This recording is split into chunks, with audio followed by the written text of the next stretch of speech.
host, Travis Reed, and today I have a special guest, somebody who is, I just met recently, but is kind of like a hero because he was on the Heroes team at Georgetown University. We'll get into his story, but I want to kind of introduce you to him. Somebody who, worked at Nike, somebody who, basically, like I said, was on probably one of the greatest college runs in college basketball history. I mean, I don't know any kid, any black kid that grew up where I grew up and didn't want to be a Georgetown Hoya. I actually had a Georgetown Hoya jacket when I was in seventh grade. That was my Christmas present, starter jacket. Went to the NBA, was on the Indiana Pacers, but did so many things that like I said, I'm just greatly appreciated to him to bless me with coming on the show. Um, Mr. Smith, like I said, I appreciate you coming on the show. And we're gonna just get right into it. How did your basketball journey start?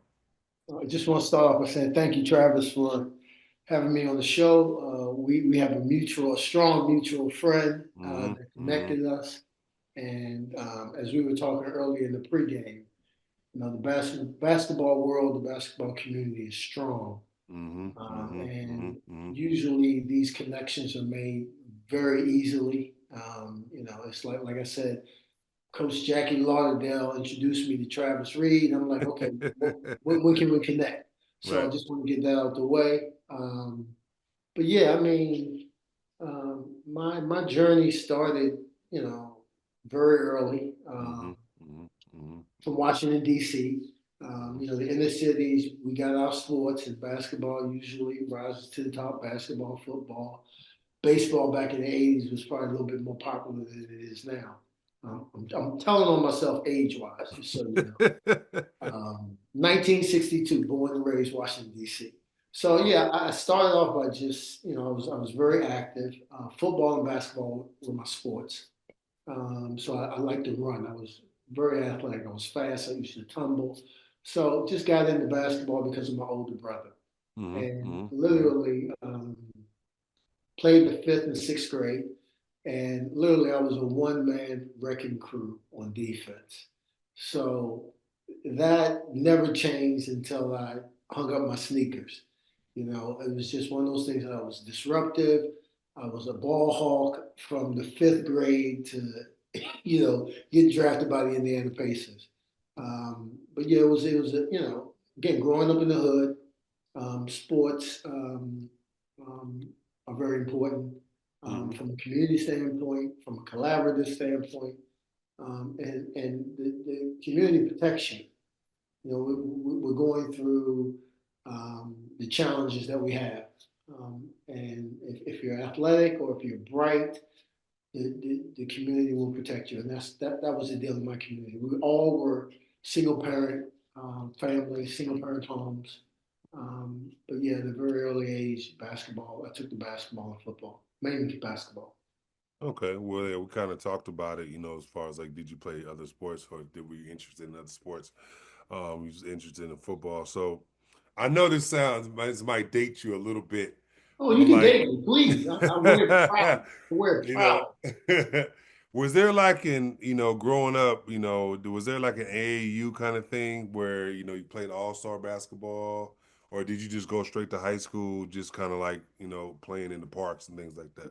So as we talked in the pregame, I've listened to a couple of your podcasts, a couple of your episodes, and I want to commend you on doing a great job. But I found common ground with a lot of your guests. But one of the common grounds with most of your guests I don't connect with is I wasn't heavily recruited. I wasn't on any AAU teams. That AAU wasn't a big thing back then. Mm-hmm. We did have travel teams, but I Mm-hmm. wasn't on any travel team. I wasn't on any All Star teams. But I was around extremely talented basketball players. Okay. Like DC was a beast in the Mm-hmm. '80s, in the '70s, '90s. So by default, even if you weren't getting notoriety, you still had skills.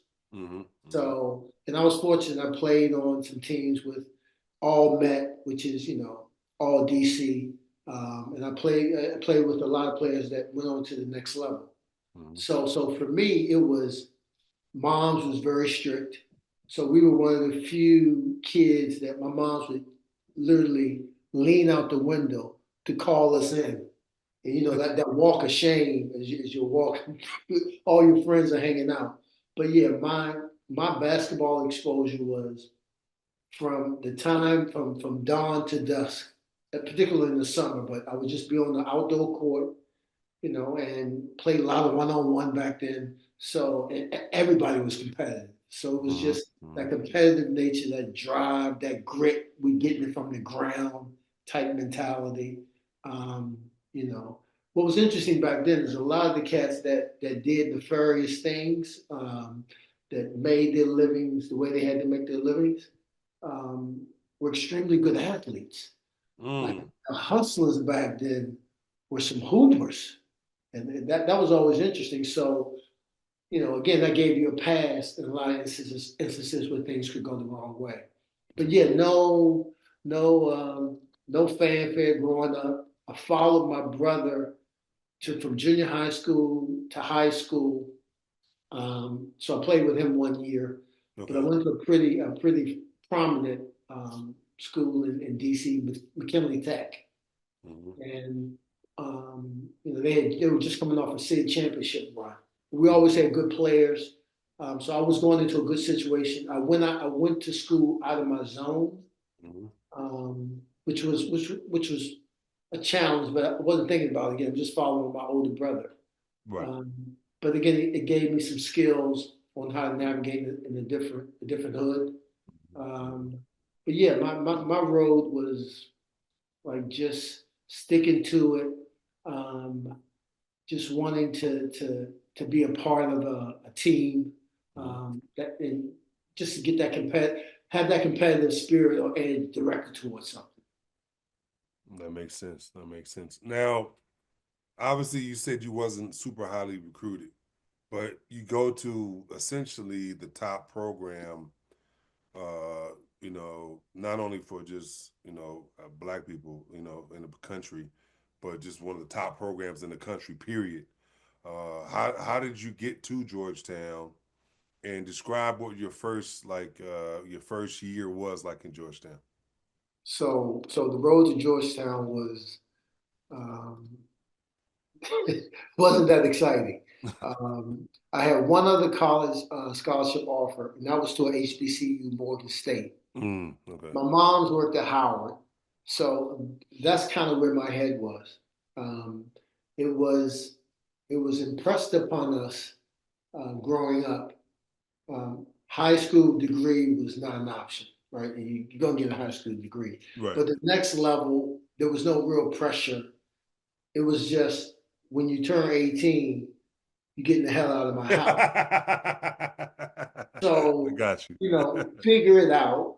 You Hmm. went to school Hmm. all the way up to now, figure it out. My mom's never came to see us play ball. So my mom's never saw my older brother play or me play. So it was we were getting it from what we saw in the neighborhood. So we were making it happen. So Georgetown happens very late in the season. Hmm. The season's over. We're getting ready to graduate, and I find out that Coach Thompson, Georgetown was interested. So he didn't need to recruit me. You down, I'm down. And we had an All American on our team that was a junior. So whenever we saw Georgetown at the games, we just assumed they were coming to see dude. Right. Right. Right. Right. Um, William Martin, Bill Martin. Okay. Okay. Okay. Um, was drafted by the Indiana Pacers. I was drafted by the Indiana Pacers. Terrence Stansbury came and took my job from the Indiana So, and that's in reference to an episode that Travis Yeah. did with the famous Terrence Stansbury. Yep. So yeah, I mean, Big John showed up. I said, "Where can I sign?" Big John came to the crib, talked to my moms, and um, made an impression that You know, your son's gonna graduate. He's not just gonna play ball. Mm. Okay. And for my mom's, her whole thing was ball was always a struggle for her. She didn't understand a group of young, energetic guys getting together. Like, what's that all about? As Right. long as you Right. staying out of trouble. Right. So, coach, gave me a speech, and it was pretty succinct. Mm-hmm. Mm-hmm. Mm-hmm. I am bringing you to Georgetown to be a practice player. Oh wow. Whoa. Thank you. So, thank you. And because again, the talent in DC in high school was high, but now I'm going to college. That's the next level. I wasn't. I hadn't planned for that. Mm-hmm. Mm-hmm. My whole thing was I had examples of first person there, last person to leave. I'm going to outwork everybody. That was my MO. So in Georgetown, um, in 1980, went to the Elite Eight. So Travis, they were just starting to get Oh, okay. Okay. like it didn't spill over until till Big Patrick, the Jamaican came through. And the Jamaican came through in 81. So him and Patrick and I played together for 3 years. Right. My roommate for two. So to answer your question, the transition was huge, both on the court and off the court. Mm-hmm. And my brother from the hood, keeping it a bean, I'm going to a PWI now.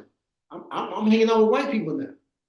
Mm-hmm. That was a whole different flavor, neighbor because DC was Chocolate City.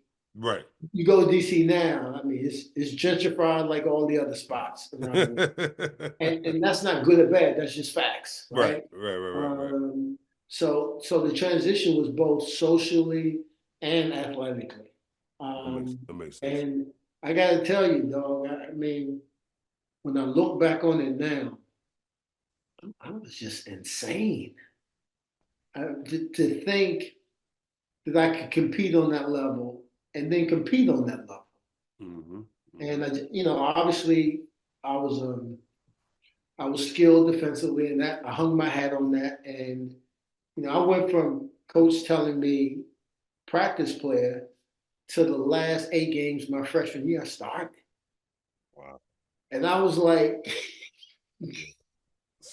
That's but crazy. again, just keeping it, just staying focused, staying locked in, um, not being heavily celebrated coming up probably was a good thing for me.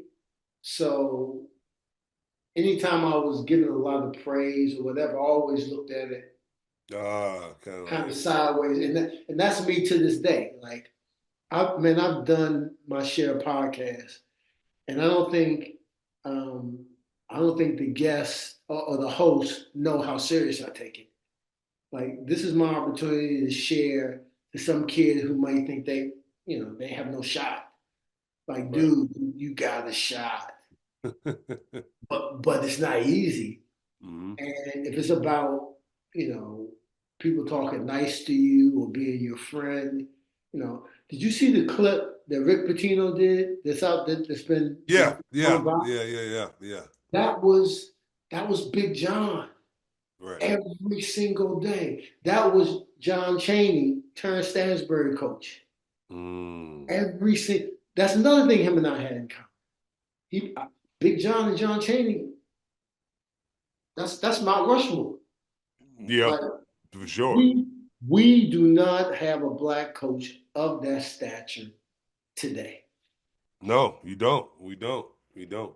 We do If not. if I had to pick one, and he's my favorite, it would be Sharp and Smart.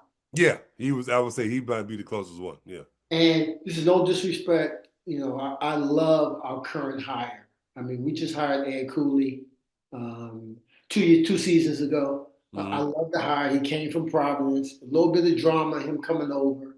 And you prefer. I mean, Georgetown's been pure in terms of coaches. Big John, Coach Esherick, who coached with Big John for 30 years or 25 years, whatever. Then JT3, Yeah. Coach Thompson's son. Then Patrick. Mm-hmm. I mean, there's nobody outside.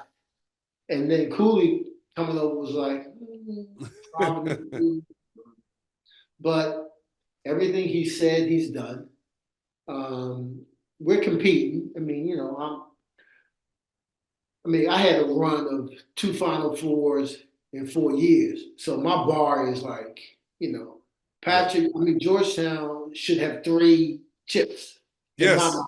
Yes. Yes. Yes. And I think the conversation about Georgetown is different then. Yes. I think it's a different conversation. Yes. But we went 1 to 3, I mean, AI saved us. Like he kept us on the map. Yeah, AI kept us on the map. And rest in peace, Dikembe. He kept us on the map. Mhm, Alonzo. mhm, mhm. But again, I just think that culture, that being a part of that history of Georgetown, man, I could never. And we had no clue when we were there. We were making any type of legacy or mark on the history of college basketball. But Big John was the first brother to get the get the chip. Yeah. And shout out to Clarence Big Gaines, um, down there in Winston Salem. He was a beast.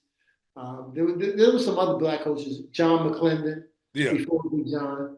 But yeah, I mean, I appreciate the experience more. I know I'm jumping ahead, but man, I could not have asked for a better college career. Like, and it so wasn't about me because I was on the dope ass team and at the dope time, and we were like, yo, man, we were not liked. I mean, we were Dark Vaders, and people called us thug. Calling somebody a thug back then was serious business. Right, right, right, right, right, right, You might as well cursed. And then playing for somebody that embraced that. hmm And again, back to the Rick Pitino speech. Told them kids, the second you experience some adversity, you lose your mind. Where were you raised? Right, right. I was kind of like, oh yeah, he don't realize like nowadays they film all of that because he was You like know, that the whole but he, time. but he, he don't care. Yeah, yeah. And again, that's not for everybody. True. That's not for everybody. Like, dude, when I started at Georgetown, I came in with a class of four. Only two of us was left. Only two of us graduated. So Big John let it be known that if you can't get it right here, I'll help you get out. And again, for me, I don't need no help. I ain't going nowhere. I'll make it work. So Now yeah, that man. makes I mean, sense. yeah, yeah, man. I made it work. Well, no, yeah, and just to talk about Georgetown a little bit, I know, like I said, you had, NBA greats, obviously, one of the greatest centers ever in Patrick Ewing. You had Reggie Williams, out of DC, the DC area, guys like Sleepy Floyd and like, obviously, others. So I remember those teams growing up. Now I was too young to remember the '82 team or things like that, but I do remember when it was basically the clash of the Giants in 1984 when Pat Ewing played against Akeem Olajuwon and well, for Slam and Jam because Clyde was already gone. Um, and so I remember when you guys won it, it was like everybody, all black people wanted, the championship because it was like they won the chip, dog. Um, and just to kind of go into that a little bit, you said you was roommates with Patrick Ewing. I would love to hear some funny story about him. Oh no, I ain't got no funny stuff. We don't talk at Georgetown. We don't talk. Yeah, no, we keep it close, close, close. Okay, okay. I, No, I, no but, problem, no problem, no but, problem. I will tell you what was so interesting was the way Big John carried it and how it had an effect on how you lived your life after you Mhm. left Georgetown. And again, I want to impress upon you, it was not easy playing for Big John. When I was listening to Stansbury talk about Cheney, I was like, yo, boy, I know. Now him and I got stories. Like Right. I mean, we got. When he was talking about that mile before practice, and you got to run it under a certain time. Hmm. Yeah, with same scenarios. Okay. Um, Okay. but yeah, I Okay. mean, it was just so interesting traveling around the country. Hmm. And, again, 17, 18, 19, you ain't even really thinking. Hmm. But, you know, people work in the airport, people work in the stores and they're coming out, dapping us up, giving us love. I mean, it was just like, and then the venom that we would receive in certain venues, like, being playing against Villanova, and there's a sign in the stands, Patrick can't read. And then there's a gorilla they got swinging around, throwing around the joint. And Big John telling us, get off the court, get off the court, make him take it in, or we ain't playing. Hmm. And you thinking, yo, what other coach would do that? Yeah.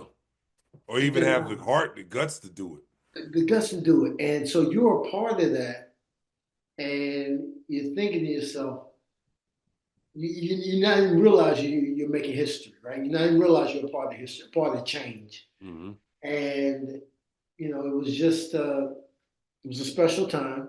But then, by the same token, is on a different level, how seniority was really important at Georgetown. So even Patrick had to carry bags when he first arrived at Georgetown. He didn't have to carry them very long. He could carry them whole season. I carried them George the whole season. But it's like Big John rewarded you on merit. You know, I was the best practice player ever. That's how I got time. Hmm. Other cats, and then it became more competitive in practice. It became like a tsunami because listen, you can either there's a system in place. Big John built a system, Hmm. and as a freshman coming in, you had to figure it out, and because the system's not going to change. He had a saying that was I didn't really understand it back then, but obviously I understood it later. When democracy breaks down, dictatorship takes over. Which was essentially we're gonna be cool the first part of the season. By the end of the season, it's gonna be my way. Hmm. It's gonna be my way or the highway. Right. Right. But yeah, man, I played with Sleep for 2 years. I played with a guy, Eric Smith, and Sleepy was the only one of that time that went and made noise in the NBA, Okay. particularly with Golden State when he Yes. Yes. drops 50 on the Lakers in the third quarter or something. Yeah. Uh, so yeah, I mean, just playing with him for 2 years was incredible. Hmm. And then we had other cats. We had a very senior team the year we lost to North Carolina. MJ hit the shot. Hmm. Hmm. We had a very senior team, um, and I learned so much. I mean, I just learned. I just grew up in a way, both on and off the court that was special.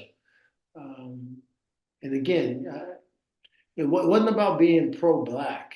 Um, Obviously, we were, but with Big John was about being excellent, being Hmm. being being going beyond that. Hmm. Uh, Hmm. they asked him after he won the national championship. They asked him, "What does it feel like to be the first black man to win the national championship?" And he told the reporter, "I resent the question Hmm. because the question implies that a black man can't win the national, not smart enough to win the national championship." Right. And when he said that, I thought to myself, damn, he being a little ungrateful. but but but that was then. As I Hmm. got older, Hmm. I understood like he addressing the bigger issue, right? So Hmm. Hmm. being around that Travis was mind blowing, but it doesn't really dawn on you until you're out of there, right? Yeah. No. No. No. Yeah. Definitely. Now I have a question for you too, actually, and then we, Yeah. can keep it moving. What would you say? Well, I figured I know what it is, but what would you say your greatest triumph was and your greatest failure was in college? My greatest triumph, and again, this comes from home training, like where I'm from, but my mom's instilled in me. My greatest triumph was in being afraid. I was afraid freshman year, um, but not afraid to compete, not afraid to try. Hmm. So, going to Georgetown first and foremost was triumphant because dude just told me I'm not playing. We're He told bringing you in to be a practice player. Yeah, yeah. You're not playing. So so already I'm like, okay, yeah, that's motivating me. The one of the other freshmen that was coming in was a top, I think it was top 25, top 10 in the country, Hmm. Fred Brown from New Okay, York. okay. So he's coming in at the point. So, it's like having Terrence Stansbury number. He coming, he's coming to get it. I'll tell you a funny story about Fred now. Fred was a freshman. I was a freshman. Didn't have AAU teams, but what Big John did was he put together a travel team, and we came out west. We came to LA with the Vegas in LA. So I'm on the plane for the first time. It's the summer before I'm going to start as a freshman. I'm Mm. on the plane, and Fred Brown's obviously on the plane. So Big John gave us the playbook for Georgetown. So we're studying plays. And I'm looking at the playbook, and Fred comes up from the back of the plane and go, "Yo, Gene, what you doing?" I'm like, "Yo, man, I'm trying to get these plays down, boom, boom, boom." He's like, "Man, you don't need to worry about that." I'm like, "What you mean?" He go, "You ain't gonna play." Wow, okay.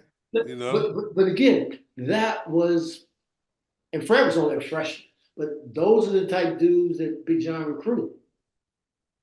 He recruited, like, Cass was coming in there chippy. Like, our practices, dude, we were always 10 deep during that time. So our practices were wars. Mm. Games was like, oh yeah, let's take this shit out on somebody. Excuse me, let's take this out on somebody else. Right, But right. but again, I mean, Travis, I can't tell you what it was like, man. Just being a part of it on so Hmm. many levels, right? Hmm. Like Hmm. just knowing, um, like we had to check in freshman year. You had to call the academic coordinator every night and tell her about your studies. Now, I don't know about you, but if I'm really nice and I came here just to play ball, that's a pain in my butt. Agreed. I mean, I'm just saying. Agreed. But again, we were all on the same page. And if someone did something on the crew, it wasn't one individual that he punished the whole team. Mm. So if I broke curfew, everybody run. Funny story. I graduated 84. Hmm. We win the chip. I went out to see my moms and my girl at the time. Hmm. Fast forward to 85, their first practice. They had to run double sprints, double win. Everything was double because I broke curfew in 80. Oh, wow. So they so they was paying for your stuff after you have already left. I'm gone. I've been in Indiana getting my jersey took, but I was gone. I got you. I But got you. yeah, man, it was, man, incredible time. As I look back on it, while you're Mhm. going through it, going to the White House. I mean, come on, dude. I grew up in D.C. The White House, you just saw it on the bus. Like, I didn't think, but just, um, just an amazing, basketball can really be a conduit to so much, man. Yeah, so Hmm. much. Hmm. Hmm. Now, what would you say your biggest lesson that you learned in college?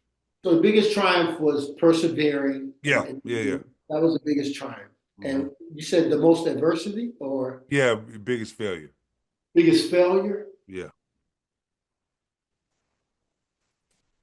And this is all Monday morning quarterback in hindsight. I wish I would have. taking advantage of